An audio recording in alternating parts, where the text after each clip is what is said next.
special feeling going to a cup tie on a Friday night with a carrot of Hampden at the end of it. Yeah, definitely. It's obviously a massive occasion for us. It's a massive occasion for the club as well. I think it's been 6 years the last time since they've been to Hampden for a cup visit. So we always know what's at stake at the weekend. I think it's a massive occasion for us. I think you see the last few weeks, especially at home, I felt as if we've really built on a decent bit of home form to start the season. I look back at two in particular, was certainly that Kilmarnock game, the last obviously round the cup, and that Hearts game where we really fed off a crowd, but under no illusions that the crowd's energy is reciprocated with what they're giving on the pitch. So we know we need to start well, which I think we have done the last two home games, but Dundee United were obviously on their own sort of high as well before the weekend. I think they were sort of 7-8 games unbeaten before that disappointing result they had against Falkirk at the start of the season. So under no illusions it's going to be a difficult game, but certainly one we're looking forward to. You mentioned the kind of feeding off the crowd and then feeding off you. It was kind of evident in that game that the whole stadium was singing it as you went 2-0 and 3-1 up. Is that going to be important tomorrow night? Do you feel that as well? Does it help on the park? Yeah, listen, I don't want to try and sit here and rally people to come to the grounds. I think the fans are already doing that themselves. I think I heard the story last night, they're chatting round doors with QR codes, getting people to scan tickets to have the place full and bouncing. But listen, that's music to the boys' ears. We're already speaking about that in the changing room, because listen, the more bodies that can turn up for us, the better. Like I says, I felt as if we really fed off them over the last two home games. They were that sort of 12th man for us, and if we want to get back to Hampden for like I said, the first time in 6-7 years, then we're going to need them. Obviously you've been to Hampden a lot of times. Does that kind of memory kind of inspire you when you're preparing for a game like this? You talk to other guys about it? No, because I try and forget about a lot of my Hampden memories, to be honest with you. No, but listen, it's a massive occasion. It's a national stadium. I'll have a wee joke about it, but I certainly have some fond memories there as well. And like I says, you sometimes, the unfortunate thing about football is you remember the bad ones more than the good ones, so you want to try and put them right anytime you get another opportunity. So under no illusions that it's not easy to win these cups. It's difficult, especially for like a Motherwell. 1991, the last time since they obviously won the Scottish Cup. They've got themselves to a couple of cup finals over the last decade or so. So I think we've got a massive opportunity ahead of us. So I think the most important thing for us as players is prepare properly going into this weekend.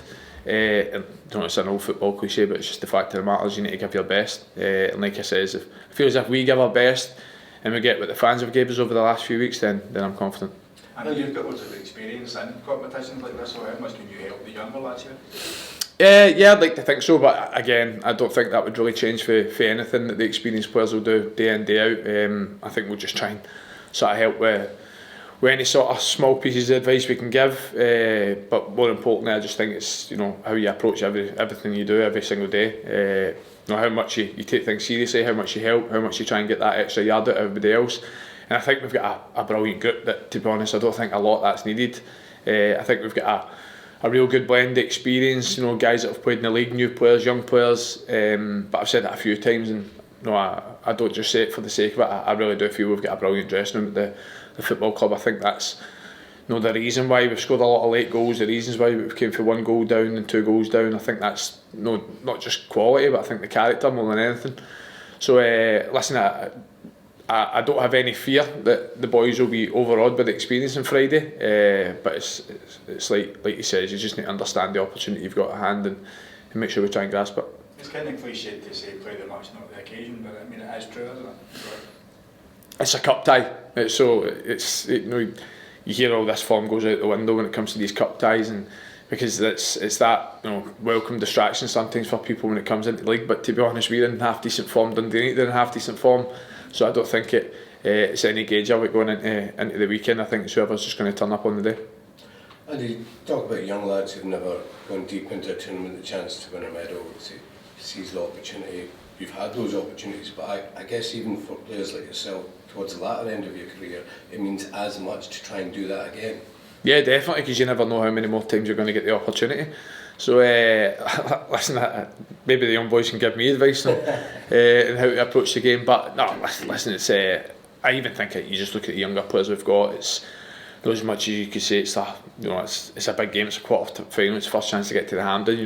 Going to Pittodrie at the weekend's difficult. So it's the first time we've got to Pittodrie. I thought you and Wilson and Lennon again, very very good. And I think our younger players have, to be honest, I think that's been a theme for Motherwell for throughout the years. You see how much they trust in their young players, and many players that came through the academy. But I think our younger players that have made contributions already this season have done very, very well. So, long may that continue. I think it's brilliant for the club to see boys for their own academy coming through and doing very, very well. But like I said, it's going to need more than just Hugh Wilson and Lennon Miller and Dylan Wells and Mark Ferry and all these boys at the weekend. It's going to need that 11 that start and the 5 that come off the bench, and hopefully close to a sellout crowd in the stands as well. You touched on Lennon there. I mean, you've also played a lot of the games with him this season. How does he rank in terms of sort of younger players you've played with in your career? Yeah, I always try and refrain at times to talk about it, because you don't want younger players to get too carried away, but that's something I don't even worry about with Lennon either. He's so humble, he's so grounded, he's so down to earth that no matter the sort of headlines and the praises he gets, deservedly so. I even see he goes and scores his first goal for Scotland 21s last week, comes in, still the same boy, still trains the exact same, but he's certainly right up there. I've been lucky to play with a few talented youngsters, but for me, I just look at Len. I think he's got everything.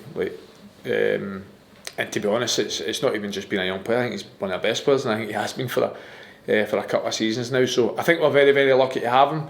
But I've said this many times as well, and I think Lennon knows it, that he's also very lucky to have Motherwell. I think Motherwell giving him the opportunity he's had at 16-year-old. Lucky to have the manager and a Stuart Kettlewell that will just keep him in the team and give him that run of games and let him make mistakes, let him grow, let him get better. So I think it works both ways. I think it's been a relationship that's been good for everyone involved. But listen, there's no doubt that if Lennon continues in the trajectory he is, that he's certainly going to go places. For you as well, how have you enjoyed sort of this extended run in the team you've had after last season, that could be in a bit sort of stop-start for you? Loved it. A few people have said it to me, but last season was obviously really difficult for myself, being 32-year-old and basically not kicking a ball for the first 6 months of the season. And I remember, I think I trained 2 days with Motherwell before I played 3 games in that week, and straight away got my calf issue, touch wood, the first muscle issue I've had for a long time. So just never really recovered from it, to be honest. Came back, couple of games, done my hamstring after that. So it was a difficult period of time, and I knew coming into this season that pre-season was massive for me, and I never missed a session. So that was like I said, I knew that was going to be really important for me to build that sort of foundation fitness-wise going into this season. And I've managed to obviously stay in the team. Feels as if I've done well individually, but more importantly, I think the team's done well collectively as well. So long may that continue.